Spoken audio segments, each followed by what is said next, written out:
Serial killer Kenneth Bianchi tried to plead insanity during his trial. Psychiatrists of Reddit, what was the most obvious attempt to fake insanity you've seen?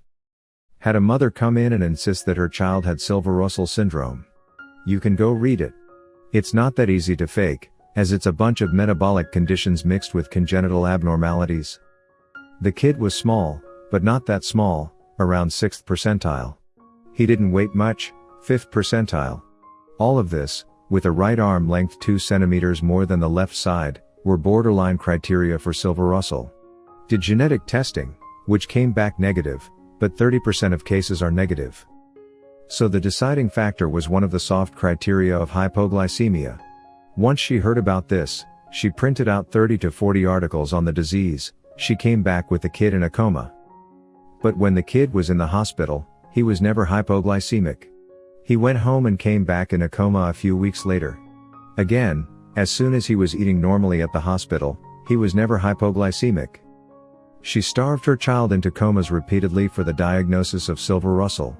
She was also a bogon, people who live off welfare and make a game out of it. By the way, she was in a wheelchair when at the hospital. Once I had enough of her bullshit and walked into the room after only knocking once. She was walking around normally and jumped into the wheelchair as soon as she saw me. I believe it was for money since, in Canada/Quebec, you get money when your child has a genetic disability. God, if it was legal, I would have slapped some sense into that bitch. Psychologist, not psychiatrist, but I used to work at the VA as a trauma psychologist. My job had nothing to do with whether people got service connected. That was an entirely different process. That said, a small minority of people thought if they could trick me into seeing them with PTSD, they would be rolling in dough. They would not have been. The most blatant version of this was someone who had clearly found the DSM criteria online and tried to parrot it back to me without knowing at all what the symptoms meant.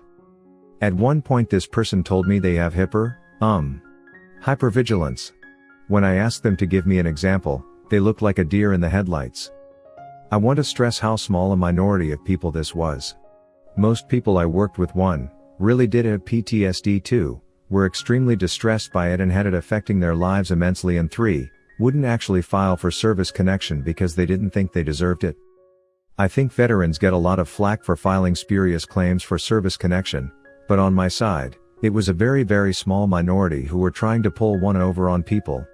Most of these men and women just wanted to feel better.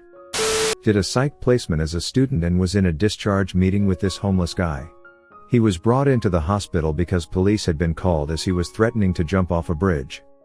He claimed depression and suicidal thoughts, which it was found out not to be.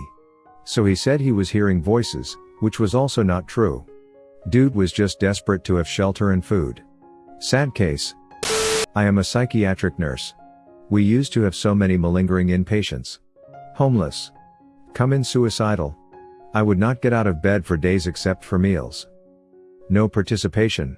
Denied suicidal ideation for days. Doc then tries to kick them out. All of a sudden screaming about being suicidal and hearing voices. Rinse repeat x 100. We literally had people with 50 plus inpatient visits. Revolving door. I'm a student in a forensic psychology course at my college, and our professor/instructor is a clinical forensic psychologist. And man, it's the most interesting thing. She'll tell us about the meetings with no identifiers, of course. One guy she has talked to us about was fascinating. He was sent in for a malingering exam after being held at the state psychiatric hospital after being ruled to be not competent to stand trial. Someone at the hospital had already given him a malingering exam, which they were not supposed to do. So when he got to my instructor, he knew exactly what to do to play off being crazy. Though much to his dismay, the exam asks about false symptoms. So he got caught early on. Was looking under his chair and claiming to see things. Quite a fascinating story. My friend who worked in the psychiatric ward at a hospital, one day he was called in to deal with someone who was mentally unfit to be with others.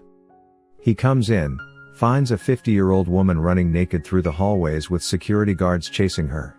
He tried calming her down. She started yelling at him saying, "I wanted my meds, but they wouldn't give me, now I'm gonna give em some titty." She then starts shaking her chest at him. She was quite endowed. I mean, some serious honkers. A real set of bankers. Anyway, I'm getting off topic. She gets taken into a special padded room. She was then given her meds and promptly let go. Her mental file said she was mentally competent. Turns out her meds, the ones she had been raving about, she hadn't been talking but was selling. $25 per pill, I believe. And this act was her way to get more. Running through the hallways at a hospital with no clothes on, swinging her massive daban on carros and not harming a single person in the process of being manhandled by security. Just your average day, I guess. Back in Korea, there was a guy in my MASH unit who was always trying to get sent home with a Section 8. He was a draftee, but most of us were, and no one went to the lengths he did. Mostly he would just cross-dress as a woman, but he would try other things too, like pretending to be a Cleopatra, or a traveling salesman, or just a normal civilian. Our CO never bought it. I guess he kept him around for company morale or something. Eventually, he kind of gave up after he got promoted to company clerk, but he still had all those dresses up until the end of the war. Not a psychiatrist, but genuinely insane, when unmedicated. I think where people go wrong faking madness is how big they go with it. I have bipolar, and during mania, I come across basically the same as always. Bit more energy, much more interest in sex, drugs, being awake.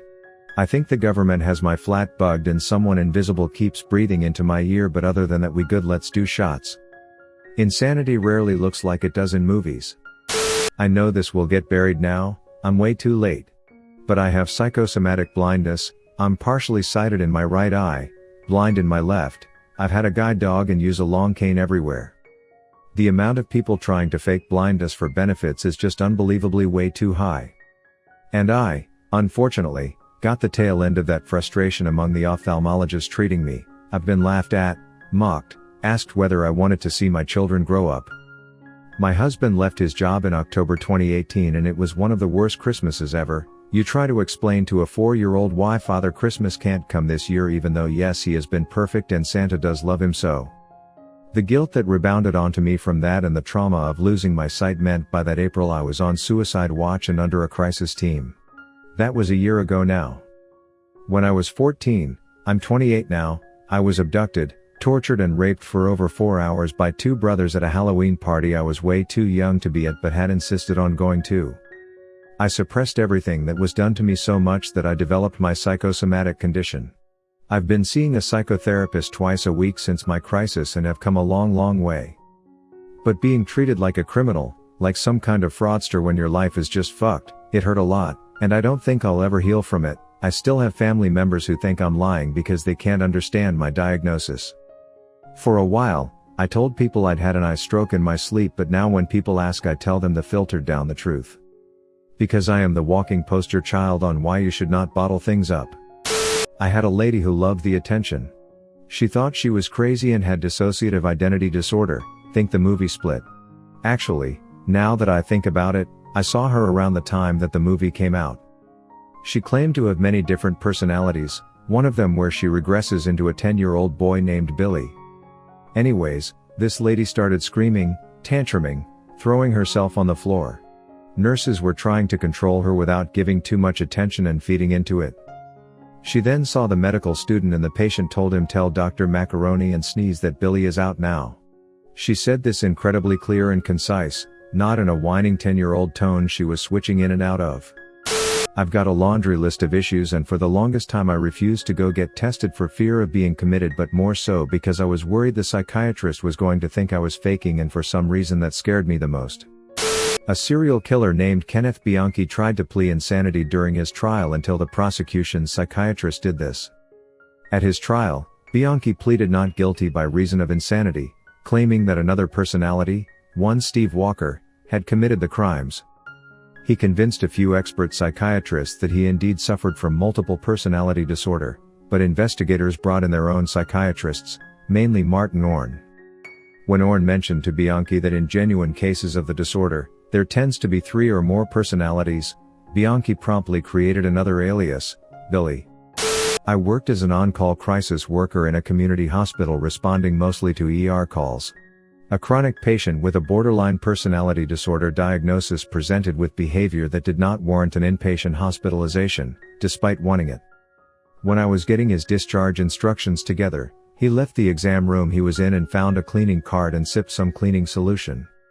I walked into the room and I could smell it and asked what the smell was, and he very nonchalantly pointed to the cart and said he didn't know what it was. He drank something off the cart. I think he swished and spit it out, but he got his wish. I was placed on a psychiatric hold after an attempted suicide brought on by medication I had been placed on. Fuck you, Paxil. Anyway, the first night there was a woman in my room who was there for some court-related evaluation. She got up in the middle of the night and pissed all over the floor, then smeared a wall in period blood. I overheard her telling another patient there was no way she was going back to jail again. It was fucking disgusting. Psychiatric resident here. A lot of patients threaten with suicide just to get admitted or to get more pills. There's also the other way around. Sometimes patients, usually admitted with a manic or psychotic episode, can tell you crazy stories that seem to be part of the illness, but turn out to be, partially, true. Had a patient show up at the end of each month when they would waste their benefits they would receive. I would go to the main ER and claim they are suicidal and be placed with us on the inpatient unit. Would come in, and say 3 hots and a cot. I had one patient that was a major drug user. Probably had some brain cells fried, but 90% there in the head. One day decided to have sex with another patient that was fertile. We asked why did it to do it. I always wanted to have kids. I have a lot of fucked up stories from that place. One time when I was being admitted to a psych ward in the 8th grade, there was an older man that obviously had mental issues, as he literally lit himself on fire, which is why he was there. He looked at me and said, "Watch this." Man is full of screaming and faking a seizure, making his spit bubble and come out of his mouth. The cops and fire department were there in an instant and he was taken to the hospital. I've heard that patients do that because they can walk out of the hospital and go back to normal. I have seen countless attempts at faking illness/injury, psychological and otherwise. Suicidal idealizations and vague pain in various parts of the body are usually the go-to methods for drug/shelter seeking types. This is not to discount the people that have genuine problems, as I have also seen plenty of those. There are plenty of people who are frequent flyers who abuse the EMS/medical system constantly for one reason or another. If you know anybody that works in EMS or emergency room personnel, ask them. I promise you will probably be able to name a couple off the top of their heads. That being said, I am not medical personnel. I am not the one who has to make the decision of who is lying or who isn't. There are plenty of cases that anybody with 2 bits of common sense can see are ploys for drugs/shelter. However, it is frequently way more complicated than that. I do not envy the social workers and doctors who ultimately have to make these decisions. College kids, I could tell right off the bat they're faking AD or ADHD. They want Ritalin or Adderall, like really bad. Some even stupidly mention these prescriptions before diagnosis. But as a person with no moral compass, I prescribe them no matter what. Keep Big Pharma rolling, baby. One time this guy in my psychiatric ward stood up real tall and said, "Do I look like a sane man?" A few days later he was punching through windows and stuff too to seem unstable and whatnot. I eventually had to lobotomize him instead of just sending him back to the work farm. He was probably just pretending to be insane to get out of. He was really making it difficult to control the other patients. Some guy came in with makeup on. He talked about how his wife was depressed, so he wanted to make her smile. He said that he dyed his hair and put a razor blade in his mouth. He then took out a knife and put it in my mouth and said, "It was a little bit like this." He then went on about how his wife couldn't even stand to look at him anymore. That's when I knew he was just a huge fan of The Dark Knight. When I was doing my psych rotation in nursing school, I had to do it at a state psychiatric hospital. We had to do interviews with the residents. There was one young woman who had multiple diagnoses who would elope every weekend and come back on Monday. She was HIV+ and given it unknowingly. She would go out for the weekend and have unprotected sex with as many men who would have her and come back on Monday. She said she was paying it forward. Not a psychiatrist, but a secretary for a psych ward at a VA hospital as a college student, who was also trained to be part of the takedown team, i.e. when a patient gets unruly and non-compliant, we're sent in to safely get them restrained. One day I came into work expecting it to be a normal day. I immediately hear the code over the comm system for the takedown team to come to room 3. Room 3 is the intake room and where all new patients are seen. We arrive in the room to assess the situation and there are feces spread on the walls, and a man rubbing it all over his chest, completely naked. We managed to get him restrained without too much hassle, and we are all covered in feces at this point due to him fighting us at first. We get done and him restrained and the doctor on the team asks him, "Why did you feel the need to rub feces all over?" His response: "I'm homeless, the US government won't take care of me and I want food and a place to stay. The shelters are full and I knew that I could get at least 72 hours of warmth and food by acting crazy." We gave the man a full 2-week treatment stay instead, and had the VA and Dave come in to get him housing. Literally, one of the best patients I've dealt with while working there from that point forward. Even helping to calm other vets down on the floor before we had to do a takedown. It's absolutely atrocious that these veterans feel the only way they can get the help they need is to do something this extreme. Last I heard the guy was doing much better. Dave helped him get a job doing cleanup at construction sites and an apartment of his own. Thank you for watching Reddit Space. Please subscribe if you love these Reddit stories.